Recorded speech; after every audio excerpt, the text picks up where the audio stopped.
and others have reported that we have suffered severe cuts in our education system in North Carolina. According to what you know, what are the facts? I'll read it one more time. The news media and others have reported that we have suffered severe cuts in our education system in North Carolina. According to what you know, what are the facts? Susan? I believe we've had, is it 560 billion that was cut this past year? And we had similar cuts the year before that.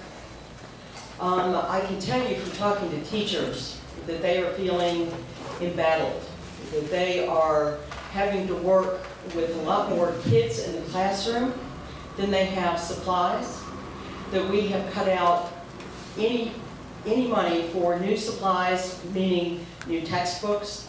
If you're in the band department, sometimes that meant new music so that you weren't playing 10-year-old music. We don't have that money there anymore. There are no teaching assistants that are in the classrooms helping teachers with bigger and bigger classes. And we're talking about teachers who up until this last year had not had a raise in over 4 years. They're buying the supplies out of their own pockets, and their health care costs have gone up. Jane?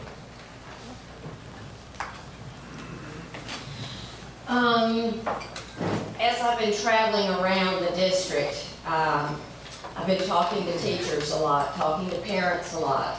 So I'm listening to the people that are actually experiencing these changes in education. About 3 weeks ago, I saw and met with a teacher in Candler, and she had a handful of receipts where she had spent out of her pocket over $300 on her students. This is one classroom, one teacher. This is wrong. Earlier this week, I was at Inca High School talking to a civics class. One of my questions was, why don't we have enough textbooks in our classroom? And I thought that was the best question I've ever heard. Why don't we have enough books in our classroom? And I said, well, I guess you need to talk to your legislators, and I guess you need to talk to your Board of Education. But I think we really need to pay attention to those that are in school or have children in school and listen to what their words are and their feelings are, not necessarily what we hear or read in the papers. Thank you. Nathan? We could be here all day and argue about what was cut, who's responsible, and who's to blame. I think the key to a campaign is not trying to blame others, but to figure out how to solve a problem. And we're very fortunate to have very good public schools in Buncombe County. We need to do a better job. I think one of the things that state government can do beyond providing funding, which is a critical role, is get out of the way and let our local school boards make the decisions and our administration on how to best use the resources they have. When Buncombe County government provides funding for Asheville City and Buncombe County schools, we collaborate and they tell us what they want to use the money for, but we don't go in and micromanage their dollars. Everything from Raleigh, from both parties, everybody wants to tell them how many students they have in a class, what they pay their teachers, all these things, and I think that's counterproductive. North Carolina is a very diverse state. We have a lot of different challenges in each of our regions, and we ought to empower our local school systems. At the end of the day, we need money. Everybody has been hammered by this recession, and hopefully the economy will turn around where we can provide more money for our schools and other critical services. Tim? During the budget process last year, when we were putting the biennium budget together, there were all kinds of forecasts of flood, famine, pestilence, and locust swarms in regards to education funding in our state. The most significant education cuts occurred in 2009 and 2010 from a state per pupil spending standpoint. EduJobs, which is federal money, came in to help balance the state budget, and when that money exhausted itself, then it left a deficit that we needed to close. The issue of education from this parent's point of view, still has kids in public school and actually has teachers in his family, is one that is probably the most misunderstood and the most politicized aspect of our election cycle. And I would just encourage you to drill down to what the facts are. In regards to Buncombe County, I spoke to NCAE yesterday. We are increasing the number of teachers now over what we had last year. And when it comes to overall cuts in education, those were vacant positions. It would be like me saying that I had plans to have 75 employees, and when the recession hit, then I actually terminated 45. Well, actually, no. I actually laid off 10 real people, but I cut the vacant positions, and that's what's most often misunderstood in the debate. Okay, next question. Do you think that I-26 connector should be built? If yes, how would you address the issue? Again, do you think the I-26 connector should be built? If yes, how would you address the issue? Nathan? I do. I would like to commend the Board of Commissioners, Asheville Chamber, and SEBO for sticking your neck out and saying, here's what needs to happen. You know, the state, at the end of the day, is the banker. And that goes back to, you know, the three key things we need to do is tax reform, workforce skill development, and infrastructure reform. The infrastructure reform is so the state can have the money, so the money is not diverted to projects in Charlotte and other places, but the state can say, here's $300 million we can commit to I-26 connector. If this community wants to spend more than $300 million, you can figure out a way to tax yourself to come up with $500 million.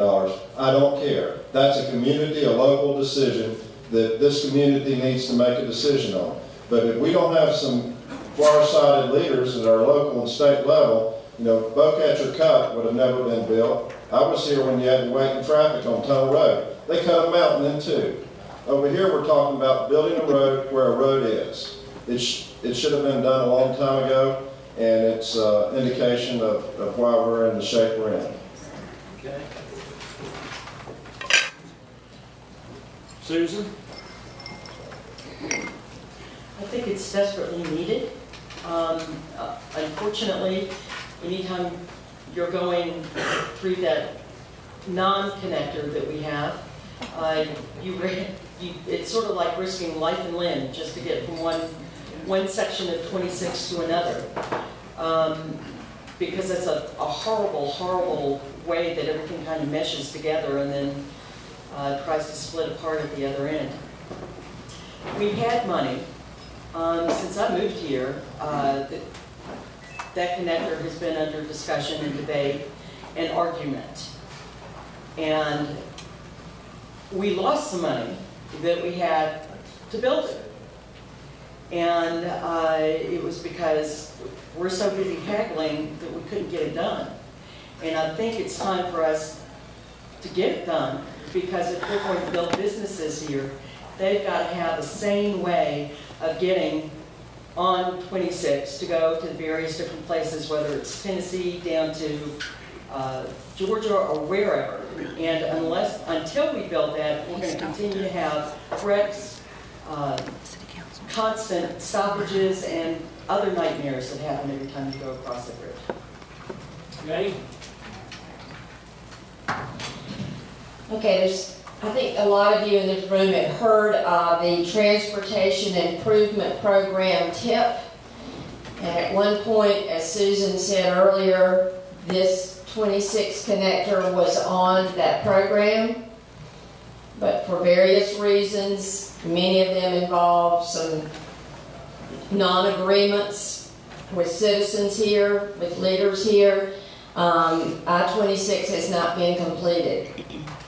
And I think every day that goes by that there's congestions, that there are problems, that there are wrecks, that there are different things going on, or just one more day that we need to push harder to get the I-26 completed. It should not take terribly long if we come together as a community and push and work with the Department of Transportation. Tim?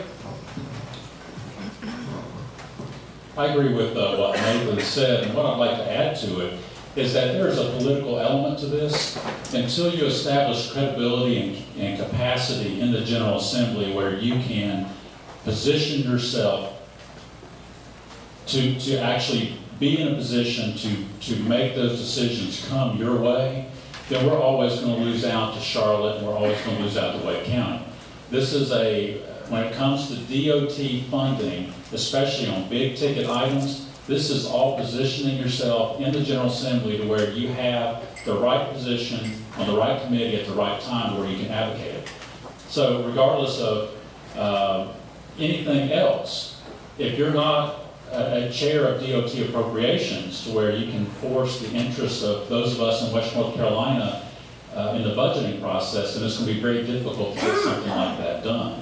So you have to understand the body, you have to understand what the lines are. Charlotte gets a tremendous amount of transportation dollars that need to come up this way, and you just have to put yourself in a position to where you can influence that.